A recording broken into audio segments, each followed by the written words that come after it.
Good afternoon. I just want to make a short video. I'm going to start out, I'm going to be in Luke 1, the King James Version of the Bible. I'm going to start at verse 28.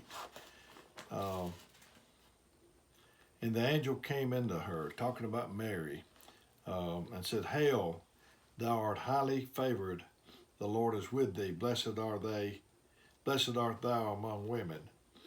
And when she saw him, she was troubled at his saying, and cast in her mind, what manner of salutation should this be? He said, Thou art highly favored. The angel didn't tell her that she was going to live long enough to see her baby beat, hung on a tree. Uh, that doesn't sound like highly favored, does it? Uh, Hung on a tree, and then whenever at one point she came to see him, and they said, Your mother is here. And he said, Who is my mother? It seemed like all of that would be a little hurtful, but and like you and I, we are highly favored. God shed His grace on us, His favor. We're highly favored, but that doesn't mean that we're not going to ever have trouble. That doesn't mean that every day is going to be without something that we got to go through. Highly favored, that's chosen. He told Paul on the way to Damascus, he said he'd show him what things he must suffer. So you're built for it, and it's an honor. It should be an honor. And so Elizabeth, Mary's cousin, she was expecting John about 6 months, I think it was, before Jesus.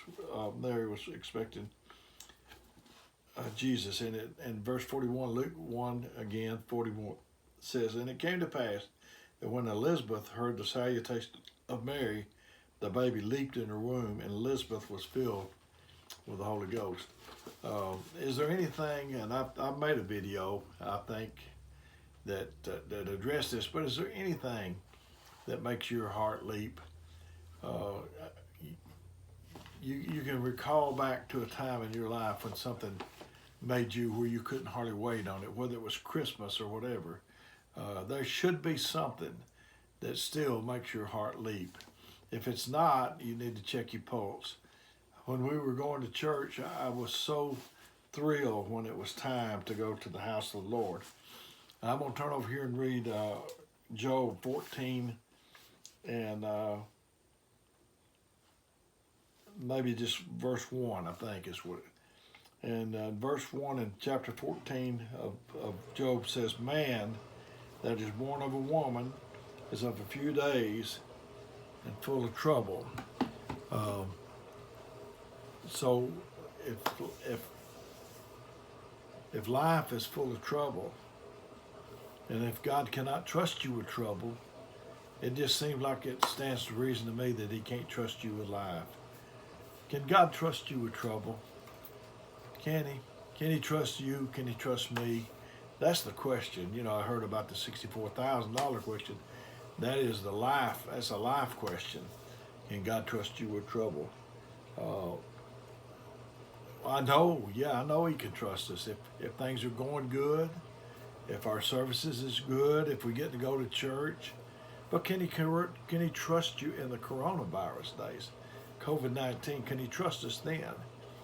Because as I said, if man is born of a woman is a few days and full of trouble, if He cannot trust us with trouble, then He cannot trust us with life. I've seen people, many people in the past that when things were going good, how good they did. But it's like I talk about yo-yo Christians. They're up here and they're down here, and the next time you see them, and that's one of the hardest kind of people for me to deal with. Is people. I like people that's the same. You see somebody and you said, "Oh man, they was up last time. They're going to be up. We're going to have a good conversation," and then there they are, down. And when God comes through, does He even know where to find you? I mean, is he going to find you on the up or on the down, or where's he going to find you? I've got a friend named Brother Jack Kelly. You all know it by now because I talk about him so much. But we came along together. He received the Holy Ghost 9 days before I did.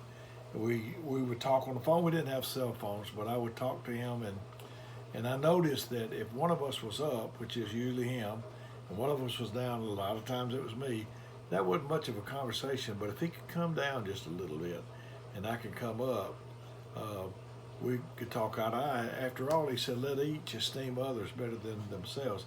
If I esteem you better than me, you esteem me better than you, then we could meet. And I learned that, it's easier to condescend, I believe, I really do. But I learned that if I wanted to talk to him, I needed to be up, and so it improved my performance. That's sure it sure did that. And another thing I learned from talking to Brother Jack is he didn't talk about people. I've never been bad to talk about people, um, but he just didn't do it. And what few times I made a mistake maybe of saying something about somebody, I didn't get a response, and the conversation didn't go too good. So I tried it, and I liked it. He told us, after all, about every idle word. An idle word is just something that don't have any profit. You're going down the road, you both come to church, you come from church, you and your wife, you thought it was a great meeting, and you say, wasn't that meeting great? And your wife says, or it could be vice versa. She could be saying it's a good meeting, but then the other one says, oh, that wasn't much. Well, that just didn't do anything for anything. There was no profit in that. If you don't have anything good to say, just don't say it at all, especially about somebody. Um, there's people that if we want to be understood, if we would seek to understand before we're understood, it would go a lot better.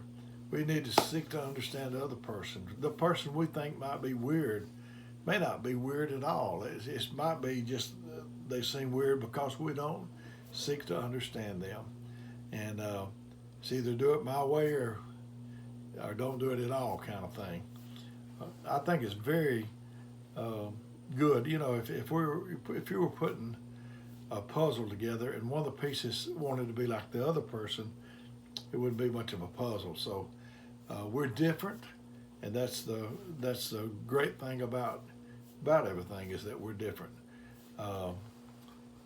Jesus surrounded himself with people that could help him, and I am so thrilled at our church at Marieville Holiness Church. I've got such good help, and I love that.